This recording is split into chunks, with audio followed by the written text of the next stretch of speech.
Hello everybody, and welcome to Between Two Simulators. Here we are again between the two simulators here, and it's a great honour today to have Lou Oberndorf. He's Executive Chairman of Operative Experience, and it's really great to have you here. Thanks for coming along. It's important to us to have the key members in the industry for the simulation world to talk to. Thank you for having me. No problem. So, Lou, really, would it be possible to give, in your words, a brief history of the company?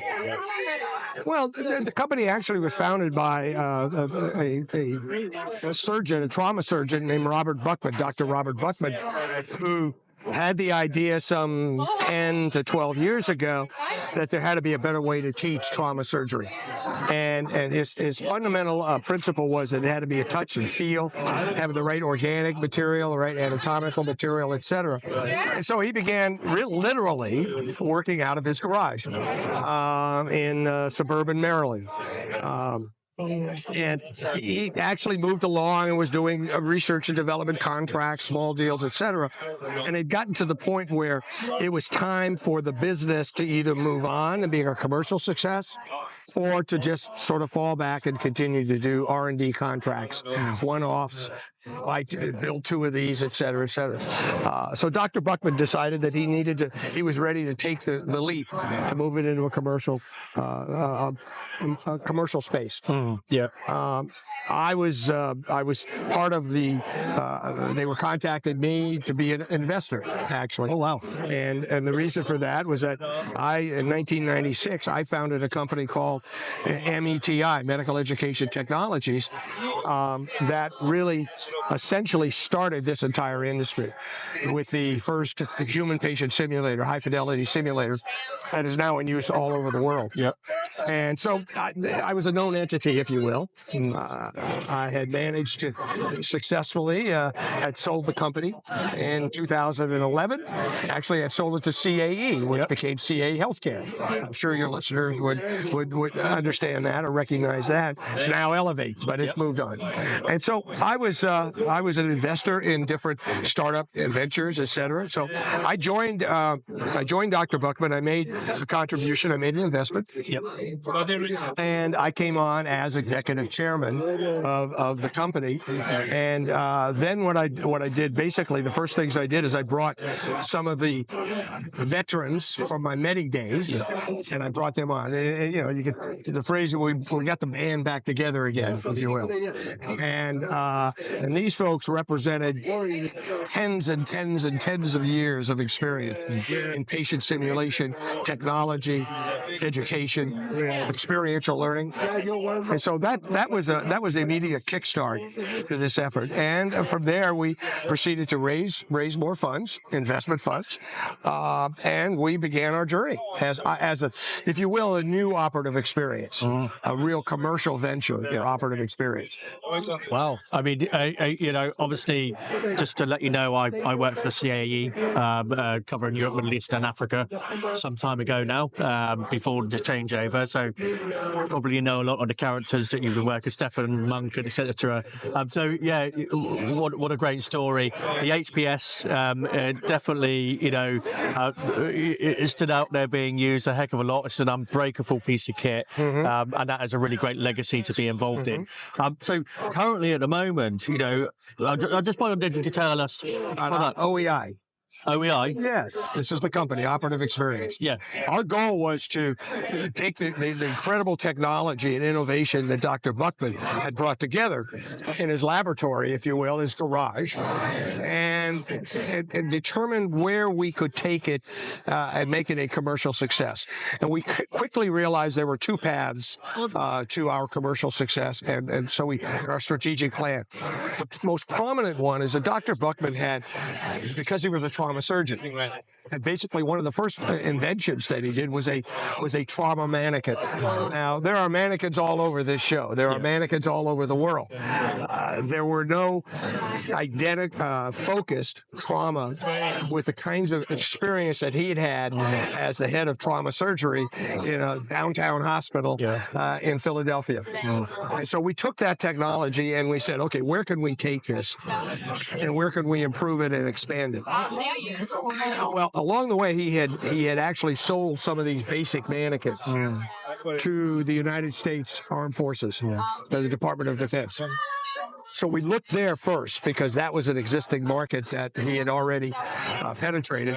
And what we found was that the U.S. Department of Defense, over the years, had actually done extraordinary research into the fatalities, injuries, life-saving, otherwise life-ending experience that the U.S. forces had had in Afghanistan and Iraq over some 20 years of combat. What they found was that the principal cause of either fatality, death, or permanent injury was managing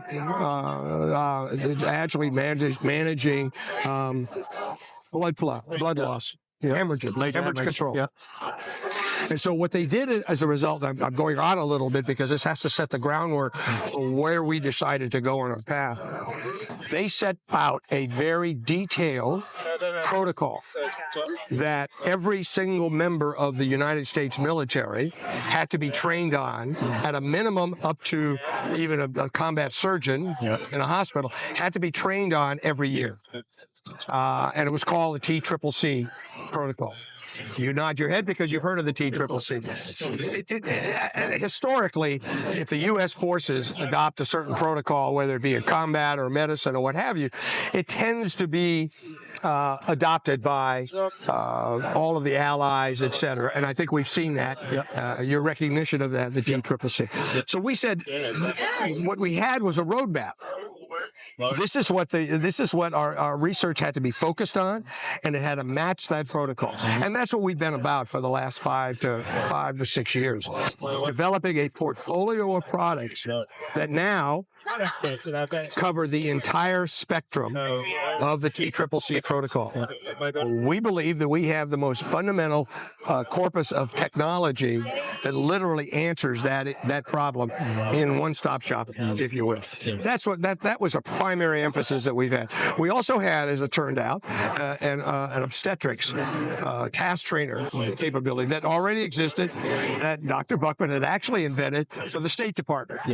And what the U.S. State Department wanted was this invention that they could take to Africa and give to midwifery, midwives. So we had that already on the shelf. We had never commercialized it. So that was the second piece of our technology roadmap and investment for the last. So that's where we are today. Wow. I mean, TCCC now is definitely being sort of used as a protocol around the rest of the world. It's a world standard. Yeah. I was with the MOD in the UK, who were just using it, starting to use it as a proper standard right now. So it's still growing. It's still the right way to do it. There is at the moment a bit of a if you like, a bit of a gold rush for TCCC products, for training for it. What makes your products different? What makes your products the go-to ones, apart from your links with the US military, who are clearly using them quite a lot? Well, I think one of the mantras that I've had ever since I started Medi was that technology, coupled with the requirement, what is really needed in teaching and the protocol and the curriculum. Technology combined with the curriculum is what really coming together, bringing those together really is what drives the efficacy of the product. Yes, everybody says TCCC. I dare say everybody says augmented reality. Everybody says VR. Everybody says AI, which is the new everything. So those are the kinds of, so everybody has to put a label, a TCCC label. What you really need with TCCC, there are many things that you do as a task trainer to prepare your subjects, the students, the medics, to actually ultimately treat a trauma patient. That's always been true in this industry. There are task trainers that prepare you. In the old days of how to put a needle, how to put a tourniquet on, if you will. You could do those at a task basis and label it TCCC, and it's valid. It's absolutely valid. But at some point in time, in your trauma medic life, you ultimately have to treat a trauma patient. Yeah. That's where the comprehensive simulator comes to play.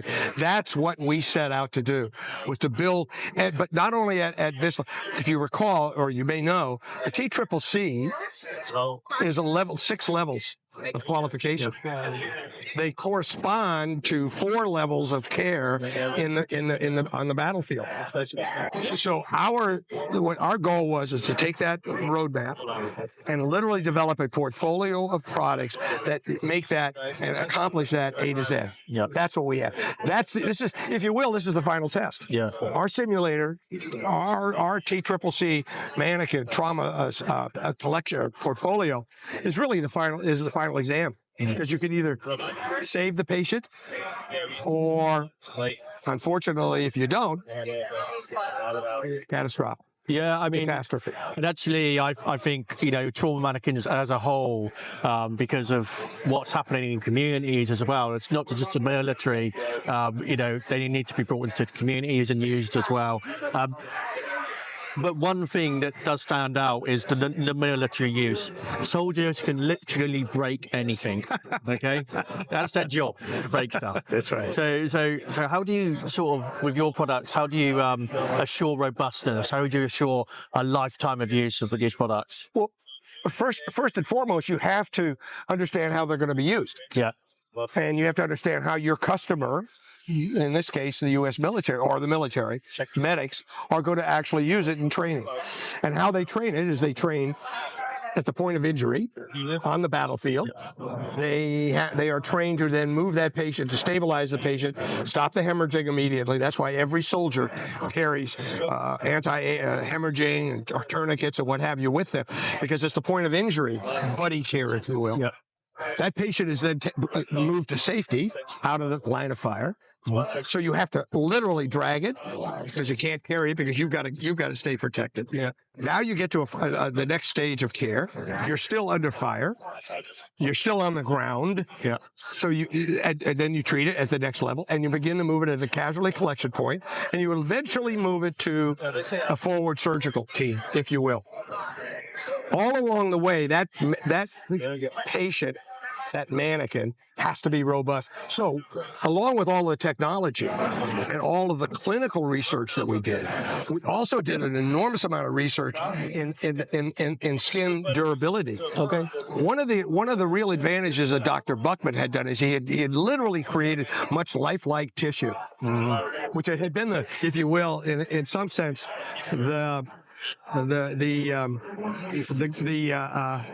golden target, the holy grail. The holy grail. That's what I was thinking. Yeah.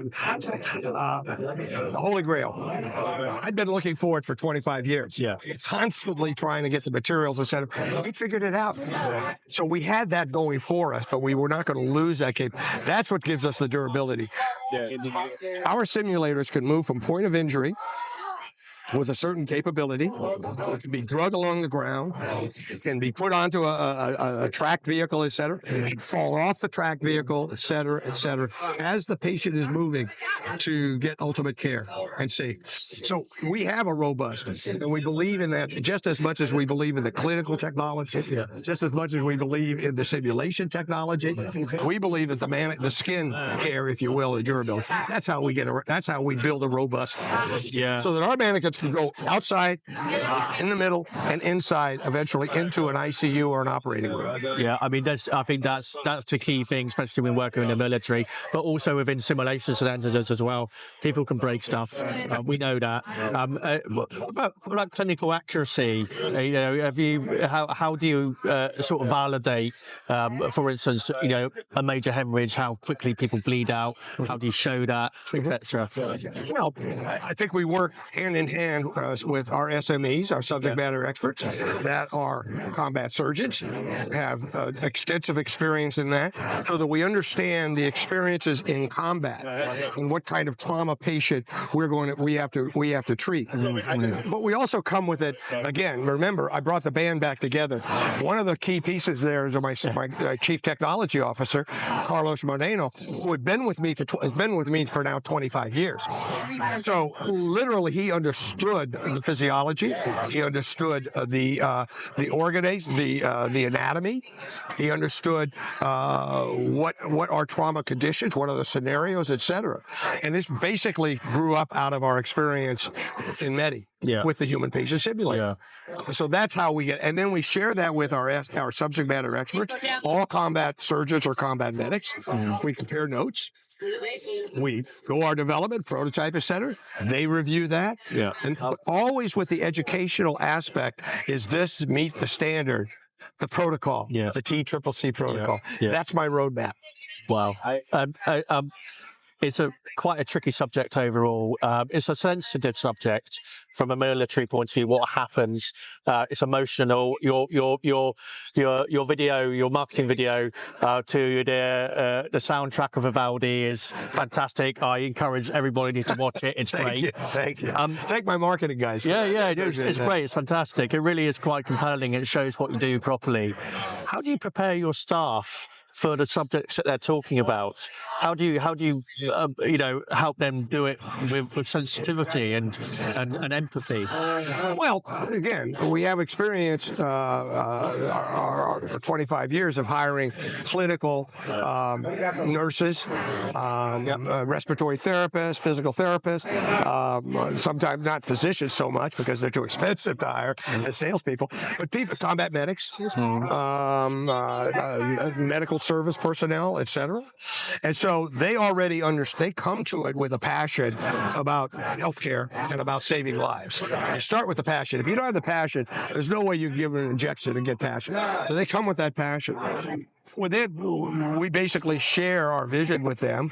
They contribute to this requirement. Actually, the TCCC protocol criteria was brought to us by my sales folks, not by engineering, not by anybody else in the company, because they had all come out of that world. They were all retired military, combat medics, etc. They knew what the customer and the user needed, and they knew the document, and they brought it to said, "We got to have this." So that's how we basically keep that energy level going. And that's probably one of the most refreshing things that I've heard today. And just to give you some context, having worked in a number of companies and healthcare simulation, listening to the salespeople who are your feet on the street, your ears to the ground, I think, the fact that you guys have done it is fantastic, and I really appreciate that. Well, we keep trying. You're always, I've been around sales and business development my entire career, civilian career. So, it's an interesting dynamic. So we're sort of running out of time, but we just one more question to you, really. Sure. Well, I've got two questions to you. Okay. First of all, can you give a quick story about how you saw the absolute value of your products, your emotional attachment to it? Is there a particular case? Well, it wasn't hard for me to see the value of it because I'd had so many years' experience and all of those anecdotes and feedback from the beginnings with the human patient simulator and HPS and taking it into nursing, taking it into the military medicine. I think what some of the things that really struck me as I saw it operate, when you put the soldier on it, the combat medic, and you put him on my simulator, and he's literally able to perform his function without a lot of outside influence. It's all integrated. It follows the protocol. And in fact, we have amputations, we have bleeding, we have all of that thing. And it reacts and it's hands off. The simulator is autonomous in the sense that it's operating as a patient. There isn't a lot of people out there back and pushing buttons and stuff like that. When the user sees that and realizes there's no wizard behind the curtain, he realizes he really does have a patient, and then he sees the reality. One anecdote, really, one of the critical things that we've done in the last couple of years with our research is that the military had just, in this study that produced the TCCC, one of the other major findings is that there was absolutely inadequate, if no sufficient training for female wounded soldiers, wounded female soldiers. So they set about doing that, and we have been the leader in that effort, so that we developed and has now been certified and starting to get fielded in the U.S. and around the world, by the way, the first and only fully integrated, authentic, accurate, high-fidelity female soldier or female simulator. 50% of the population. 50% of the population, less than 25% of the military, but an abnormal